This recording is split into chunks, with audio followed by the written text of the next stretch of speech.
नमस्कार दोस्तों, आज मैं सुनाने जा रही हूँ आपको एक नई कहानी। मन की शांति। मन की शांति कहीं भी नहीं मिल रही थी। घर पहुँचते हैं तो वहाँ पर भी परेशानी कम नहीं होती है। ऐसा लगता है कि शांति कहीं भी है ही नहीं। हर बार नई योजना बनाई जाती है कि मन की शांति कहाँ पर मिल सकती है। हर रोज़ यही सोचा जाता है कि कभी तो हमारा मन शांत हो पाए, लेकिन ऐसा नहीं होता है। यह सब वर्मा जी हर बार सोचते थे, लेकिन कोई रास्ता नजर नहीं आता था। वर्मा जी ने सोचा कि आज मन को शांत करने के लिए पार्क में जाकर बैठ जाए। वर्मा जी की आज छुट्टी थी, आज संडे था, इसलिए मन को शांत करके पार्क में जा पहुँचे थे। क्योंकि आज छुट्टी है तो आज सुबह ही पार्क में चला जाए, यही सोचकर वह पार्क में चले गए थे। वह हर रोज़ ऐसा नहीं कर पाते थे, क्योंकि ऑफिस के काम से उन्हें फुर्सत ही नहीं मिलती थी। इसलिए उन्होंने यही सोचा था कि आज का दिन वह शांति से बिता सकते हैं। वह पार्क में बैठे थे, तभी सभी पर नज़र गई थी। कोई ना कोई कुछ कर रहा था। वह सभी को बैठे हुए देख रहे थे। मन की शांति कैसे पाए, यह रास्ता नजर ही नहीं आ रहा था। वर्मा की नज़र कुछ आदमियों पर गई थी। वह कुछ बातें कर रहे थे। उनकी बातों को जानने के लिए उनके पास चले गए थे। शायद वह उनकी बातों को समझना चाहते थे। वह उनके पास बैठ गए थे और उनकी बातों को सुन रहे थे। तभी वर्मा को एक बात सुनाई दी थी। वहाँ पर बैठा हुआ एक बुजुर्ग यह कह रहा था कि कल मेरे बेटे ने मुझे वह बात कही कि शायद मुझे वह पसंद नहीं करता है। वह कहने लगा कि अगर मुझे यहाँ पर रहना है तो अच्छे से रहना होगा। मैंने कुछ भी नहीं कहा था। मेरी यही गलती थी कि मुझसे कल अपना चश्मा गिर गया था, जिसके कारण वह टूट गया था।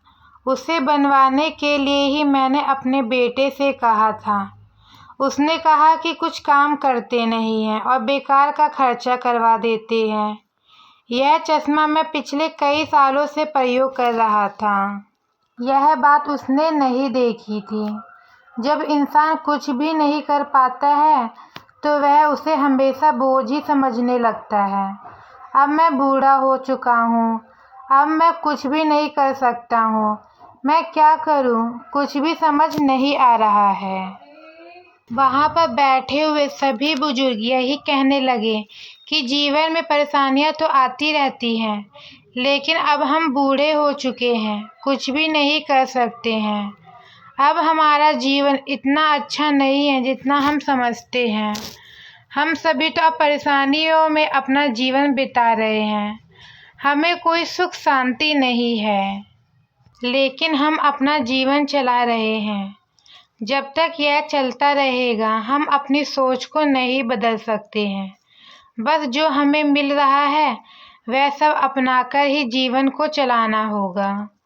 उनकी बातों को सुनकर वर्मा जी तो यही सोच रहे थे कि मन की शांति कहाँ मिलेगी, लेकिन उनकी बातों को सुनकर ऐसा लगता है कि परेशानी तो सभी के जीवन में है, उन्हें दूर नहीं किया जा सकता है, लेकिन कम किया जा सकता है। वर्मा की उम्र अभी ज़्यादा नहीं थी। वह तो सिर्फ अभी 35 साल के थे और अपना घर चला रहे थे। आज वह अनजाने में ही पार्क में आ गए थे। उन्हें आज जो सच मिला है उससे सुनकर वह बहुत परेशान थे, क्योंकि जीवन परेशानी का नाम है, उससे भगा नहीं जा सकता है। लेकिन क्या कर सकते हैं? वह उनकी बातों को सुन रहे थे। तभी उनमें से एक बुजुर्ग बोला कि आपको पहले कभी नहीं देखा है, आप यहाँ पर नए हैं। वर्मा जी कहने लगे कि मैं बहुत कम ही यहाँ पर आता हूँ, आज छुट्टी थी इसलिए यहाँ पर आ गया था। सभी बुजुर्ग कहने लगे कि ठीक है, आप भी हमारे साथ में बात करें, हमें अच्छा लगेगा। वर्मा जी कहने लगे कि आप बड़े हैं, आप ही कुछ बताएं, मैं तो अभी बहुत छोटा हूँ।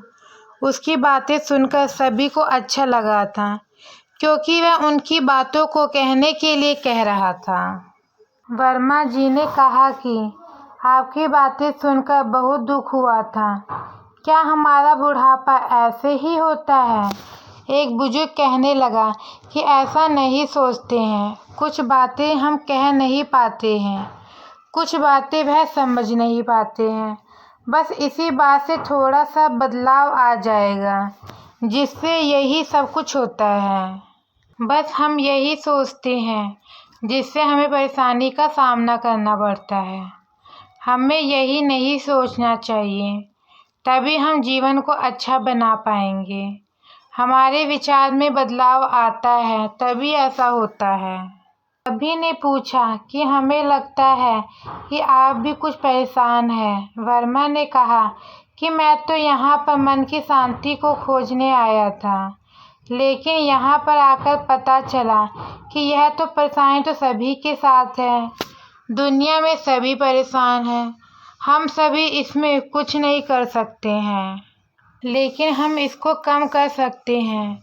आने वाला कल आप हमें दिखा रहे हैं। आपकी बातों से लगता है कि जीवन तो हमेशा संघर्ष से जुड़ा हुआ है।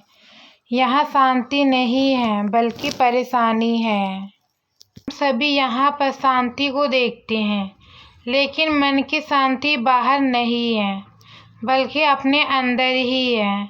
आप जैसा सोचते हैं वैसे ही बन जाते हैं, इसलिए बाहर कुछ भी नहीं है। यह बात मुझे पता चल गई है।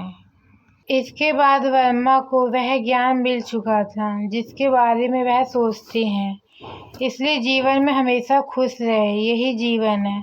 तो दोस्तों, मेरी आज की ये कहानी यहीं पर ख़त्म होती है। आपको मेरी ये कहानी कैसी लगी कमेंट करके ज़रूर बताएं। अगर आप मेरे चैनल पे नए हैं तो मेरे चैनल को सब्सक्राइब करें, लाइक करें।